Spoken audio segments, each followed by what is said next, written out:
മമ്മൂട്ടിയും നവാഗത സംവിധായകരും അതൊരു വ്യത്യസ്തമായ കോംബോയാണ്. സമീപകാലത്തിറങ്ങിയ മിക്ക മമ്മൂട്ടി ചിത്രങ്ങളും അതിനുദാഹരണമാണ്.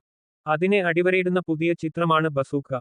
നവാഗതനായ ഡീനോ ഡെന്നീസ് തിരക്കഥയെഴുതി സംവിധാനം ചെയ്തിരിക്കുന്ന ചിത്രം മലയാളികൾ ഇതുവരെ കണ്ടുപരിചയിച്ചിട്ടില്ലാത്ത ഗെയിം ത്രില്ലർ ജോണറിൽപ്പെടുന്നതാണ്. മാസ് എന്ന വാക്കിനും അനുഭവത്തിനും പുതിയ തലം തീർത്തിരിക്കുകയാണ് മമ്മൂട്ടിയും ഡീനോയും ചേർന്ന്. വെല്ലുവിളികൾ നിറഞ്ഞ പല ലെവലുകളാണ് ഗെയിമുകളുടെ പ്രത്യേകത. ആദ്യത്തെ ലെവൽ ലളിതമായിരിക്കുമെങ്കിൽ പിന്നീടുള്ള ഓരോ ലെവലിലും വെല്ലുവിളികളുടെ കാഠിന്യം കൂടിക്കൊണ്ടിരിക്കും. എല്ലാ വെല്ലുവിളികളെയും തരണം ചെയ്ത് ഏറ്റവും കാഠിന്യമേറിയ ലെവലും മറികടക്കുന്നയാളായിരിക്കും ജേതാവ്. ഒരു ഗെയിമിന്റെ ഈ സ്വഭാവമാണ് ബസൂക്ക എന്ന ചിത്രത്തിലും കാണാനാവുക.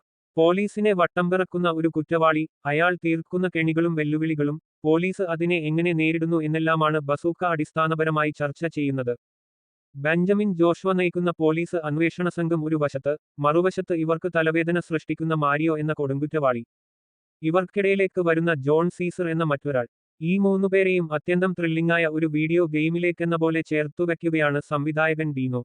ഈ കളിയിൽ ജോൺ സീസർ ഗെയിം കളിക്കുന്നയാളും പോലീസും മാരിയോയും ഗെയിമിലെ രണ്ട് ചേരികളുമാണ്. മറ്റൊരർത്ഥത്തിൽ മാരിയോയിലേക്കെത്താൻ പോലീസിനെ സഹായിക്കുകയാണ് ജോൺ സീസർ ചെയ്യുന്നതെന്ന് പറയാം. പോലീസും കള്ളനും കളി പ്രമേയമായി നിരവധി ചിത്രങ്ങൾ മലയാളത്തിലുൾപ്പെടെ പല ഭാഷകളിലും വന്നിട്ടുണ്ട്.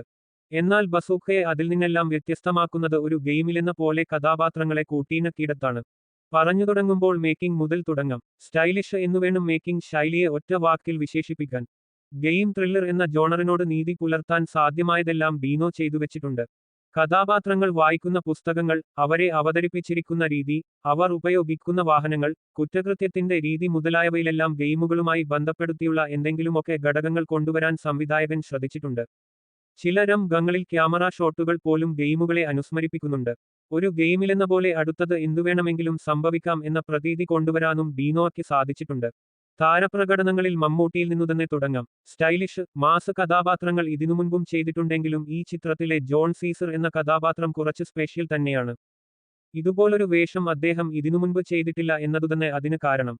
പൊതുവെ സ്റ്റൈലിഷ് മേക്കിംഗ് വരുന്ന സിനിമകളിൽ താരങ്ങൾക്കും അതിനനുസരിച്ചുള്ള പ്രകടനമാണ് സംവിധായകൻ ആ അഭിനേതാക്കൾക്ക് നൽകാറ്.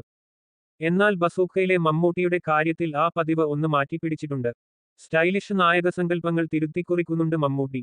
പ്രാധാന്യമുള്ള വേഷത്തിൽ ഗൗതം മേനോനും മലയാളത്തിലെ മുഴുനീള വേഷം മികച്ചതാക്കിയിട്ടുണ്ട്. ഹക്കീം ഷാജഹാനാണ് എടുത്തുപറയേണ്ട മറ്റൊരു താരം. ഗെയിമർ സണ്ണിയായി കൈയടിയർഹിക്കുന്ന പ്രകടനം തന്നെ ഹക്കീം പുറത്തെടുത്തിട്ടുണ്ട്. സുമിത് നവാൽ, ഐശ്വര്യ മേനോൻ, ബാബു ആന്റണി, സിദ്ധാർത്ഥ് ഭരതൻ, ഡിനു ഡെന്നീസ്, ഭാമ അരുൺ, ദിവ്യ പിള്ള എന്നിവരും അവരവരുടെ കഥാപാത്രങ്ങളോട് നീതി പുലർത്തി. സംഗീത വിഭാഗമാണ് എടുത്തുപറയേണ്ട മറ്റൊരു കാര്യം. മേക്കിംഗ് പോലെ തന്നെ സ്റ്റൈലിഷ് ആയിരുന്നു സയ്യിദ് അബ്ബാസ് ഒരുക്കിയ പശ്ചാത്തല സംഗീതവും. ചടുലമായി നീങ്ങുന്ന കഥയായതുകൊണ്ടുതന്നെ ഗാനങ്ങളും പശ്ചാത്തല സംഗീതം പോലെ തന്നെയാണ് ഉപയോഗിച്ചിരിക്കുന്നത്. സംഘട്ടനരും ഗങ്ങളും മികച്ചതായി. നിമേഷ് രവിയുടെ ഛായാഗ്രഹണവും ബസൂക്കയ്ക്ക് തുണയാണ്. മലയാള സിനിമ ഇതുവരെ കാണാത്തതരം ക്ലാസ് മാസ് സ്റ്റൈലിഷ് ചിത്രം കാണാനാണ് നിങ്ങൾ കാത്തിരിക്കുന്നതെങ്കിൽ ബസൂക്ക നിങ്ങൾക്കുള്ളതാണ്. തിയേറ്റർ കാഴ്ചയാണ് ബസൂക്ക.